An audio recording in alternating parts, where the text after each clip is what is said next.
దీని లోపల ఏముందో ఈ కవర్ తీసేసి చూసేద్దాం. కొత్తిమీర. సో ఈ కొత్తిమీర నేను తీసుకొని వచ్చి 4 వారాలు అయిపోయింది. సో ఆల్మోస్ట్ 1 మంత్ అవుతుంది, అయినా ఇంకా ఫ్రెష్గా ఉంది. కొత్తిమీరని షాప్ నుంచి తీసుకురాగానే పండుటాకులు ఏమన్నా ఉంటే తీసేసి అంతా ఒక దగ్గరికి వచ్చేలాగా సెట్ చేసుకోవాలి. ఇలా సెట్ చేసుకున్న కొత్తిమీరని మనం ఒక వెజల్ తీసుకోవాలి. గ్లాస్ వెజల్ అయితే బాగా ఫ్రెష్గా ఉంటుంది. సో గ్లాస్ వెజల్ తీసుకొని దీంట్లోకి ఈవెన్ మొత్తాన్ని ఇలా పెట్టేసేయాలి. పెట్టేస్తాం కదా.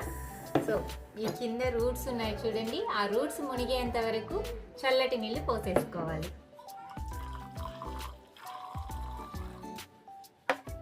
అలా ఈ రూట్స్ మునిగేంత వరకు నీళ్లు పోసేసుకొని ఏదైనా ఫ్రీగా ఉండే ఒక కవర్ తీసుకొని ఆ కవర్ని ఇలా కప్పేసేయాలి.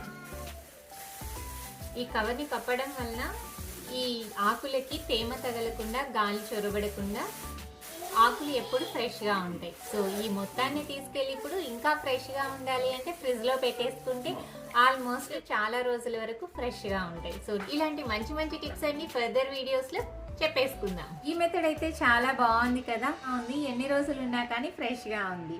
సో 3 రోజులకు ఒకసారి ఇలా వాటర్ చేంజ్ చేసుకుంటూ ఉంటే బాగా ఫ్రెష్గా ఉంటుంది.